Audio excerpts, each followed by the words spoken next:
Hey, it's your friend Choice CJ here, and let me turn up my volume just a little bit as we go here. Let's go to there.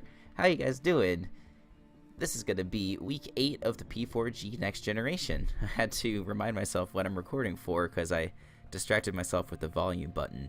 Anyway, for week 8, we are going to be going up against Frieslander, coach of the Rotterdam Staraptors. And as you can see on the screen, his team is Jirachi, Dugtrio, Vaporeon, Rotom Heat, Granbull, Garbodor, Naganadel, Staraptor, Heracross, Avalugg, and Quilladin. He has some funny stuff on his team, but none of that really matters because he's got Naganadel, which I think is the scariest thing that we've had to face off against this season. We've gone up against Tapu Lele, we've gone up against Mega Metagross, we've gone up against Magearna. Magearna might have actually been the scariest thing, but I think the Naganadel is actually a little scarier. Like, Magearna is scary because it swept us. It got like 4 kills or 5 kills versus us. But, like, I feel like I was fairly well prepared for Magearna. I just didn't execute well. Naganadel, I don't have checks for. Like, I just don't. So that's a bit of a bummer. But he's got other annoying stuff on his team. He's got some decent rain checks, like Vaporeon and stuff like that. He can run a few Scarfers that'll outspeed my Rain Sweepers, like Scarf Dugtrio. Scarf Dugtrio is extremely likely in order to deal with my Tapu Koko, and that's extremely annoying. And then you've got mons like Jirachi, which are just all around amazing, and also can be very annoying and very tilting because of their propensity to do flinch shenanigans and stuff. But, that's the way that the cookie crumbles sometimes. That's the way that Mon like Jirachi is sometimes meant to be played. But anyway, we kind of built this team in a hurry, not gonna lie. And there's some Mons that I guess are similar to last week. Not by intention, just it sort of felt like a lot of the Mons served the same role last week as they do this week. So that's really all there is to it. But hopefully we can find a way to win, and I've got a couple of win conditions, starting with Swords Dance Scizor. And this is almost exactly the same set as last week, just with a slightly different spread. We've got a bulkier spread, Impish Nature, lots of Spadef. This spread allows us to deal well with Jirachi's potential fire coverage, like both Fire Punch and HP Fire do like 68% max if he's max attack or max special attack without a boosting item. If he's Expert Belt, then I think it does like 82% max. So if we are at +2 and he's not packing a Colbur Berry, we can tank one of those and go for knockoff, which is really nice. Versus the rest of his team, Bullet Punch is extremely good, except for Rotom and Vaporeon. So Rotom luckily is very easy to pressure just by getting up rocks. And Vaporeon is a little bit of a different story, though. Luckily, we've got Tapu Koko, which is amazing versus something like Vaporeon. But Vaporeon is very likely to come because of my options for using Rain. Like, it's one of the hardest Volcanion checks that's in the game. It's pretty good for dealing with Toad. Even Armaldo, like, it doesn't have any... Armaldo has Stab that isn't resisted by Vaporeon, but Vaporeon's just so fat that it doesn't necessarily break through it, so that's pretty annoying. But yeah, if we can weaken the Vaporeon and be able to hit it up with knockoff at +2 or +4, we should be okay. Sorry, I hit my desk. We put just a tiny bit of speed on here just in case he wants to speed creep with something like Garbodor. The 60 attack EV allows us to one-shot a Naganadel at +2 after Stealth Rocks. So moving on, we've got a D-Dance Ments. And I guess I should talk about this in combination with Tapu Koko. The main reason I have Salamence is because I'm expecting Scarf Dougie, which he's going to use to try and trap Tapu Koko. And so Tapu Koko is running a Shed Shell this week, which allows it to not be trapped by the Dugtrio. If he's going to click Earthquake, I can pivot out into my Salamence, get up a DD, and it's potentially game depending upon what sets he brings. Like Sugar Berry Jirachi, Scarf Naganadel, all could potentially check me. And I guess depending upon what sort of set of Granbull he is, he could check me. But we do have Fly DMZ to nuke the potential Granbull switch in. But yeah, that's the main reason we have Ments. Like, it's good on its own, but the real opportunity for Ments to set up is on a Scarf-locked Dugtrio. Um, Let me talk a little bit about this moveset real quick. Enough speed to outspeed Naganadel. T-Bolt, Dazzling Gleam, U-Turn are all probably pretty standard moves, but Mirror Move I thought would be cute. I wasn't desperate for any other coverage on this Mon, but Mirror Move can potentially work versus Naganadel. If I bring in Tapu Koko on Naganadel as it's going for a Dragon move, I can click Mirror Move and then copy that Dragon move, unless it's Devastating Drake, in which case it doesn't work. But that's kind of the reason we have Mirror Move. It's gonna be pretty situational. Like, the problem with Naganadel is that if it gets a KO, it's gonna outspeed Koko, which is not great. So yeah, it only works if we predict the Dragon type move. But you know, in case I thought it was gonna work out, I put it on, and we will see what happens. Otherwise, I'm not desperate for much other coverage. I could have run like Nature's Madness or something. But otherwise, T-Pulpa's Dazzling Gleam does really well versus his whole team. And then U-Turn is just there in case Dugtrio I'm expecting to come in, and I'd rather not go for T-Bolt. You know, Dugtrio, again, doesn't threaten me because of the Shed Shell. But anyway, I have 3 Mons left, and I have like 1 or 2 minutes of Team Builder that I want to finish. We've got a Calm Mind Cress. That's not Cress, it's Cress Jr. This is really good versus his team. He has no Dark type. His only like Psychic Resist really is Jirachi, if I'm not mistaken. Yep, he literally doesn't have another Psychic Resist, so it seems like a good set. I guess I could have potentially run Mono Psyshock and then run like Heal Bell or something in this final slot, but Jirachi's just too bulky. I didn't think it would be a good match. But yeah, otherwise this is really nice for team. Tanga Berry just for Heracross, because that can easily revenge us. That's like the only thing that can revenge us once we get up to a couple of boosts.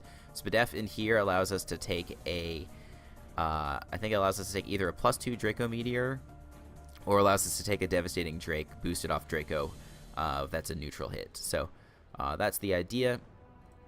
Then we have a Spadef Seismitoad. This is a fairly decent switch into Naganadel.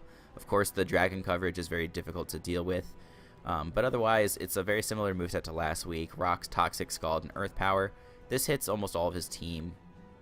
The only thing that can really switch into this is Vaporeon, and we do have Toxic for that, which is nice. A little bit of speed for Garbodor, a lot of Spadef. This little bit of special attack allows us to OHKO Dugtrio with Scald. So that's all there is to that. And then last but not least, we've got Alolan Muck, very Spadef. Knockoff, Ice Punch, Poison Jab, Shadow Sneak. This is, I guess, my default switch into Naganadel, but it's not that great versus it. If he starts boosting up, we do have Red Card to potentially phase him out. The only trouble is that if he does hit us with a +2 Devastating Drake, we should die to that, I'm pretty sure. And then in that case, the Red Card doesn't activate. So I have to bait the Devastating Drake before I use my Red Card. But otherwise, Muck doesn't have a purpose really in this game, besides checking Naganadel. I mean, it is decent for like switching into Rachi and Rotom and a few other things, but that's mainly why I have it on the squad. So that's the team. Let's hop into the battle. So Frieslander has brought Jirachi, Vaporeon, Rotom Heat, Staraptor, Naganadel, and Dugtrio. The 3 that I guess I sort of expected 100% were the Vaporeon, Naganadel, and Dugtrio. The other ones, like, I understand for sure, Jirachi just being a great mon in general. It's also probably his best check to my Mens, so that's worth noting. Rotom Heat is a nice response to Scizor. And then Staraptor, either with a Choice Band or Choice Scarf, can be very scary. So, in terms of leads, I do want to get up my rocks as soon as possible to potentially break a Sash on the Dugtrio, to whittle the Rotom and the Staraptor as much as possible, and to put things like Naganadel in range of a +2 Bullet Punch from Scizor. So that is going to be my lead of choice. I'm going to be going with my Seismitoad, and we'll go ahead and say good luck, have fun to Frieslander, and we'll see how this battle starts off. I got to be really careful. I can't let Naganadel get any opportunities to set up, because I'm in big trouble if that happens. So as you can see, he leads off with his Jirachi as my Seismitoad comes on out of here. And so there's not really a whole lot that the Jirachi can do to me. If it's packing Grass Knot, which I think is a move that Jirachi gets, I can easily live that with my Rindo Berry, but he's just going to go for rocks, and I'm going to go for some rocks of my own. So that makes me feel a little bit better. That means that this Jirachi has 1 less move slot for coverage. So that means that either can't hit my Toad or can't hit my Scizor or something. Anyway, he is going to go for the U-turn here. I am expecting that. And so, predicting it, I am going to go for a Toxic, and that allows me to hit this incoming Vaporeon very easily. That's kind of what I thought would be his play of choice. I learned after the battle that this is actually a Hydration Vaporeon, which is pretty heat.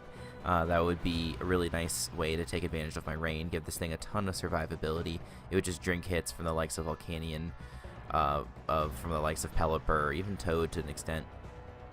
But anyway, I am going to pivot on out of here, and I'm going to go into my Musharna, just because I don't have anything that really wants to take a Scald or Toxic.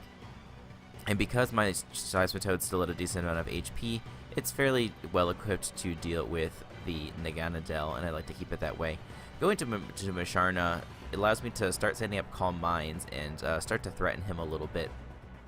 And so he's going to go for Toxic. Miss it, unfortunately, as I set up my Calm Mind.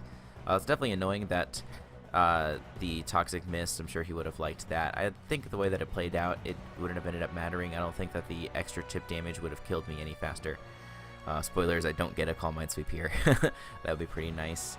One set I have to try at some point this season is a Calm Mind set with Heal Bell on this Musharna, but I didn't think this was the week to try it just because he does have the Jirachi, which quad resists the Psychic. So that's a little bit of a bummer. So he lands the Toxic this time, and I'm gonna go for Shadow Ball in case he switches into the Jirachi. I get a crit. This is a little bit more unfortunate for him than the Toxic miss was. The reason being is that he is in an because he went for Toxic this turn and not something like Wish. I can go for a Shadow Ball on this turn, and he'll die to the combination of my Shadow Ball and the poison damage. I guess I could have gone for Psyshock, but again, I was weary of Jirachi switching in. And but Shadow Ball, I guess he could have gone into Staraptor and been immune to that. That would have been a pretty interesting play. But I totally understand him not wanting to risk that. It's not a play that I would have made. I'm just saying it's an option. So we take out the Vaporeon, which is like one of the most annoying things to my team. And now he goes into the Jirachi. And so I just need to get off a little bit of damage on this thing, and then I'll be in position to take it on with some other members of my team. He goes for Iron Head, and as you're going to see, he's going to get the flinch. He'll catch the Wish from the Jirachi, from the Vaporeon, which is pretty funny. So we've seen 3 moves on this thing: Stealth Rock, Iron Head, and U-Turn. So I'm not really sure what the last move is, if it's something like Wish, or if it's a coverage move like HP Fire or Fire Punch or something to do with Scizor. I could have actually, I guess, gone into Scizor right after this and tried to figure it out. But he does end up taking me out with the Toxic damage after I get off one Shadow Ball. Now I'm going to go into my Toad because it doesn't seem like there's a whole lot that this Jirachi can do to Toad. And getting this Jirachi weakened actually will be really great for my Salamence. If my Salamence can get to +1, it's got enough attack investment to take out a non-Fizz Def Rotom, and it'll be able to easily kill Naganadel, Staraptor, and Dugtrio. So the fact that Vaporeon's gone down and I'm potentially getting chip damage on this Jirachi is very nice. I did get very lucky in that I broke out of flinch on the first turn and was able to land a Scald and get a burn. That was very nice because that means that even if he flinches me down with his Jirachi, he will also go down over time. And as you're going to see here, he's actually going to, I'll just tell you what's going to happen here. He's going to get 6 flinches in a row, and he's going to be able to get my Seismitoad down to about 15 HP, which is quite a bummer. But you know, because that burn damage is racking up, he's going to end up dying before he can actually kill my Toad. So that's not so bad. Again, it's worth it. And because the Jirachi, like I said, is something that's stopping my Ments, and potentially my Scizor as well. Like, Scizor still can't really sweep as long as Rotom is around, but there's some situations where Scizor can get in, set up, and potentially sweep that I'm envisioning in this late game here. And so I think it's 2 more turns of Iron Head flinches. You know, the one downside to this is that I've lost 2 Mons that can switch in kind of on Naganadel. Like, Musharna can take 1 and Seismitoad can take 1. So the fact that both of those are gone is less good for me, and that means preserving my Muck is going to be extremely important.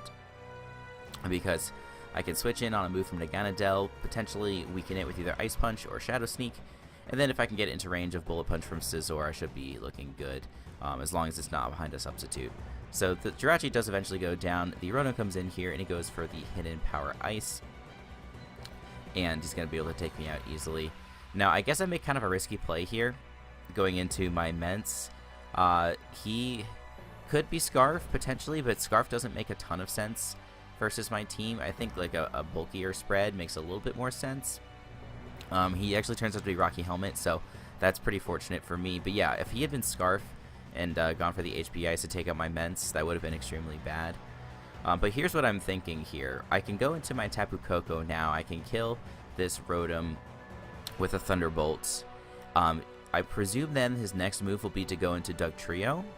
And if he goes into Dugtrio and he's Choice Scarf, he EQ locks me. I can go into Scizor, go for an SD, and literally win the game. So I'm actually like not that upset about throwing the Ments away, just because like I knew that I had a potential game plan here. And so like he brings in the Dugtrio, and I'm like really excited about where this is going. Expecting the EQ to come out, and he goes for Memento. So this is kind of bad. This is really, really bad, because now my Tapu Koko is at -2 special attack, and it might not be able to do a lot of damage to something like Naganadel if it wants to come in here and set up a substitute or set up a Nasty Plot or something like that. It really, really stinks. And so he does bring in the Naganadel. My Dazzling Gleam, I think, does like 24% min, assuming he has no bulk investment, but he should have a little bit of bulk investment just because he doesn't need max speed, max special attack to outspeed things on my team like Salamence and things like that. So I just go for a little bit of chip with the Tapu Koko, hitting the Dazzling Gleam. He kills me with Sludge Wave and gets a Beast Boost in speed. So that's actually kind of a relief, just because it means that if he wants to go for Devastating Drake here, that I'll be able to eat it. But anyway, he does withdraw his Naganadel, and I go for Ice Punch just because it's the thing that's strongest for hitting the Naganadel, and it also covers this potential switch into the Staraptor. We're able to hit that up with a pretty decent amount of damage. We could have gone for Shadow Sneak, but unfortunately Staraptor does have that normal typing, making it immune to the ghost type moves.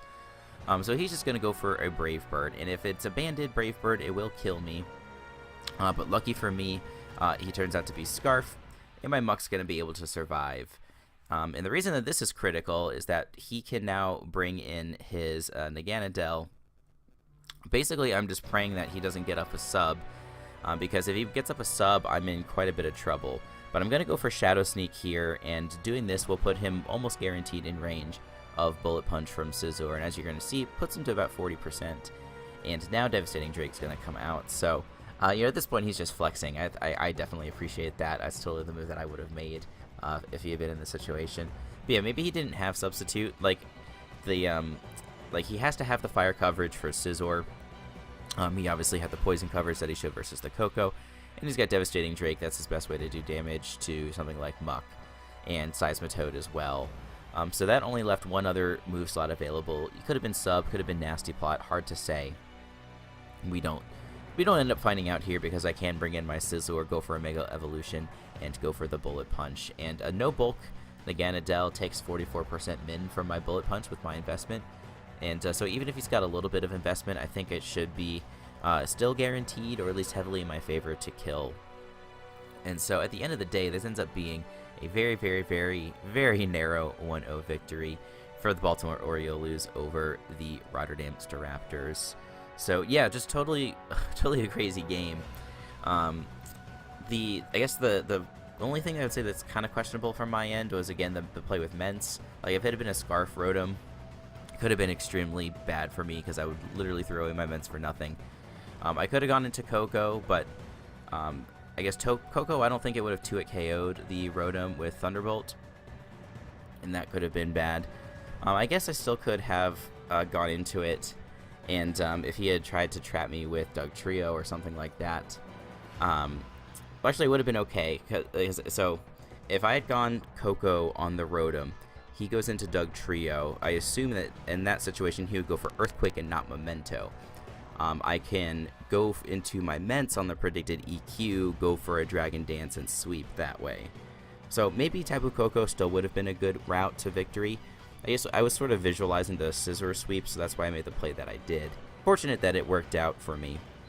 And I want to give a big shout out to Frieslander for a really great battle. This P4G season has had some really fantastic battles for me, and I'm really grateful for that. And he's got a really scary team. Naganadel, like I mentioned in the team builder, one of the scariest things that we've had to face this season. So really lucky that it only claimed a few lives. I think it killed the Muck and it also killed Coco. Those are the only things it killed, so got very, very lucky in that. So in our next week, I believe we're going up against the Charlotte Charizards, coached by Tar Heel, if I'm not mistaken. I can quickly check, but my internet browser is not really cooperating with me. But he's got a really scary team with Kyurem Black and stuff like that. So we're going to have to figure out a way to deal with that monster, because, you know, as scary as it is offensively, it's also extremely bulky. Like, I've got some offensive ways to threaten Kyurem Black, I would say. But the problem is that it's just so bulky. Like, if he wants to bring a bulky Kyurem for dealing with Toad or something like that, he pretty easily could. So let me just double check. And yes, Charlotte Charizards, that's our opponent. It would have been awkward if he wasn't our opponent, and I spent the last minute talking about him and whatever. So he also has Mega Diancie, Tangrowth, a bunch of really fat, annoying things. So we'll have to cross our fingers and hope we can pull off a W. We are going to be 5-3 after this week's battle. Maybe we can extend it to 6-3 next week. We'll have to find out and see exactly how it goes. So anyway, thank you guys for watching. Make sure you check out the channel for other gaming and Pokemon content. Until the next time, I will see you guys later.